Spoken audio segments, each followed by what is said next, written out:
이제 선생님들이 쓰실 때 다 그런 고려했으니까요. 걱정하지 마시고요. 자, 소화기는 우리 장, 위장 관계겠죠. 이렇게 이거는 장염, 아더스, 장염과 좀 심각한 거 이렇게 구분을 하면 되는데 토하거나 배 아프거나 설사하거나 변비가 있거나 이런 거는 위장관과에 관련된 모든 증상을 포함하는 것들 우리가 일단 장염이라고 하는 거예요. 장염이 크게 엄청 대단한 병도 아니고 크게 뭐 마이너한 병도 별거 아닌 것도 아니고 그냥 어제 포괄적인 측면인데 개념 자체는 장염 저절로 나았는데 다만 애가 못 먹고 처지니까 탈수만 좀 이제 고려해 주자, 교정해 주자, 그런 정도의 어떤 이제 좀 덜 심각한 그런 거 생각하시면 되고요. 진짜 중요한 건 이거겠죠.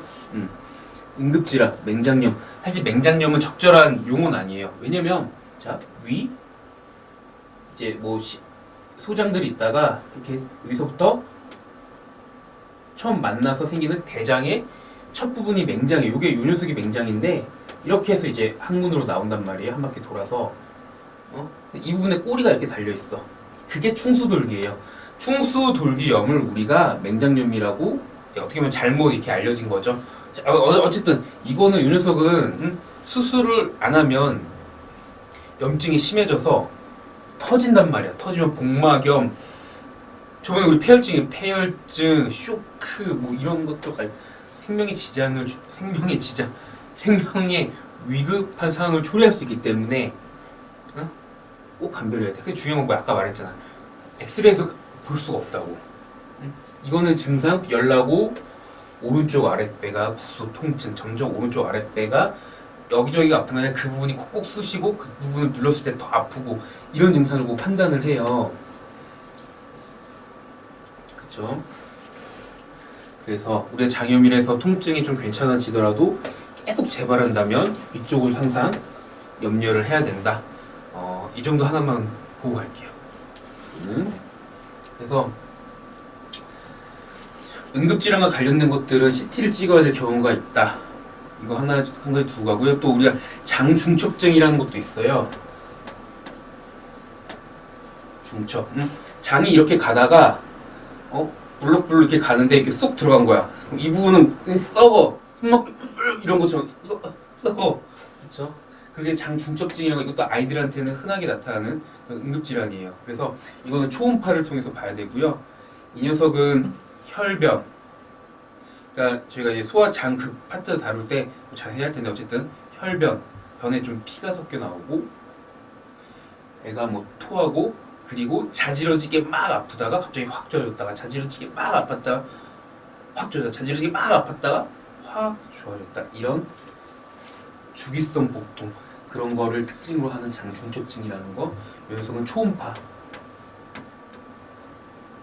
통해서 봅니다. 그러니까 배가 아팠을 때는 배가 아프다는 거는 사실은 항상 응급적인 요소를 많이 포함하기 때문에요. 좀 민감하게 생각을 하셔야 돼요. 근데 다만 자 이런 게 있어요. 토를 심하게 해서 이제 병원에 오는 경우가 많아요. 그것도 우리가 장염이라고 해요. 장의 운동과 관련된 모든 것들을 일단 장염이라고 하는데 이 녀석은 이 치료 보면 어른들은 그것도 장염이야. 왜냐면 어떤 염증이나 뭐 이런 거에서 장의 운동이 뚝뚝 쑥쑥 내려가야 되는데 이 녀석이 불안정하게 하다가 뚝뚝 내려가야 돼 하다 위로 튀어나오고 계속 토하는 거거든요. 아래로 나오면 그게 설사하는 거고 어른들이 이렇게 막 토하고 이럴 때 우리가 장운동 촉진제를 써요. 그러니까 장운동 촉진제라는 게 윗부분에서는 막아주고 아래를 부글부글 해서 밑으로 내려가게 하자. 이게 우리가 얘기하는 그런 구토하는 거를 막는 술 먹고 심하게 토하면 병원에서 주사 놓을 때 그런 성분 아무튼 그런 거란 말이에요. 그래서 장운동 촉진제 그런데 이제 아이들한테는 그 약의 어떤 부작용이라든가 이런 것들은 그걸 안 줘요. 그렇기 때문에 토를 심하게 쓸 경우에는 사실 수분을 공급하면서 좀 쉬게 해주는 거예요. 장을 쉬게 해주면서 단계적 시기로 차근차근 물부터 죽성분 이런 식으로 해나가는 거 이제 굉장히 흔하기 때문에 언급을 해드렸고요.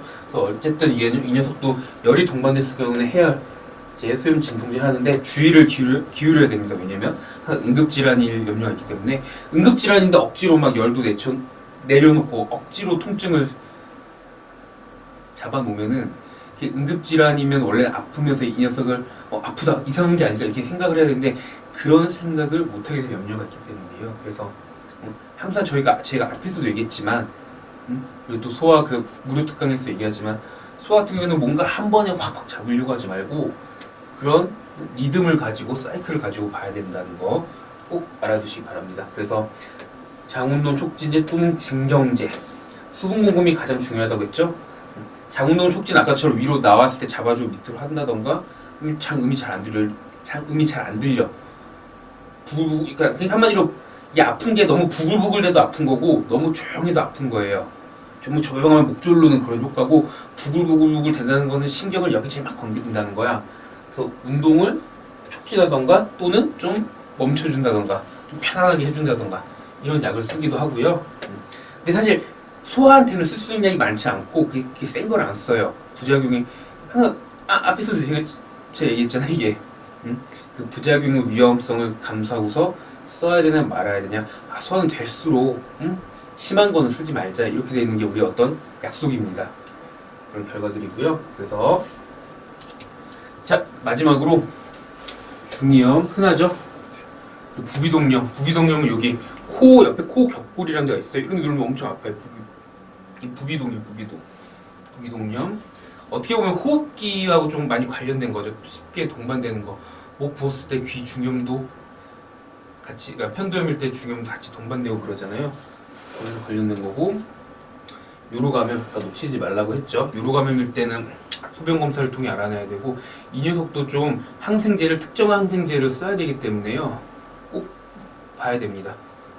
검사를 해봐야 되고, 나왔다면 항생제 써야 되고, 또 어린 애들은 또 콩팥이라던가 그로 타고 올라가서, 우리가 요로감염은 아니 맞죠. 그 얘기부터 마저 끝낼게요. 콩팥을 이제 세균이 타고 올라가서 콩팥 자체를 망가뜨릴 수 있기 때문에 뭐 초음파를 해본다던가 뭐 이렇게 할 수도 있어요. 그 이제 어린 요로감염이라는 건 사실은 그 이제 항문에 대장균 있잖아요. 대장균 변으로 나오는 그 대장균이 거꾸로 요로를 생식기 흔히 얘기하는 애들 고추를 타고 이렇게 올라가는 그래서 발생을 하는데 사실은 어머니들이 그럼 내가 청결 관리를 잘 못한 게 아닐까 자책하기도 하는데요. 꼭 그렇진 않아요. 이렇게 아무리 잘해줘도 그런 건 생기니까 이제 한번 생겼을 때 잘 발견해서 치료를 한다. 이렇게 접근하시면 돼요.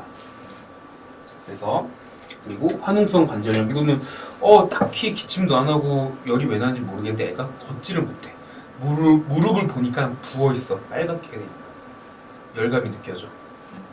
화농성 관절염 아이들한테 흔해요. 이것도 꼭 적절한 항생제 써야 되니까 생각을 하셔야 됩니다. 그래서 증상을 캐치하고 적절한 검사, 적절한 항생제, 소염 진통제 즉 해열제. 제가 앞 시간에 얘기했죠. 해열제 하면서 해열이나 뭐 소염이나 진통이나 같은 원리를 따른다고, 같은 기전을 따른다고. 헬스케어부터 계속 반복되고 있는 내용입니다. 요약 정리할게요. 병원에서 하는 검사는 현재 아이 몸의 상태, 염증 수치를 알기 위한 것과 열의 원인을 알기 위한 것으로 나뉜다는 거. 그래서 열의 원인은 호흡기의 경우 인두편도염, 크룻, 기관지염, 폐렴 등이 바이러스와 세균에 의해 발생하고 소화기의 경우엔 충수돌기염과의 감별이 중요하다라는 것. 중이염, 부비동염, 요로감염, 화농성 관절염 등도 열의 원인을 밝히기 위해 생각해야 하며 앞서 말한 뇌수막염 역시 빼놓지 말자 이거고요. 그래서 이 부분 보면 결국 위에서부터 목, 기관지, 폐로 가는 또 이런 장소적인 것과 바이러스, 세균 뭐 이런 개념 하는 것 이렇게 정리를 하겠습니다. 자 그러면 여기까지 보고 또 다음 시간에 마지막 시간 또 뵙도록 하겠습니다. 감사합니다.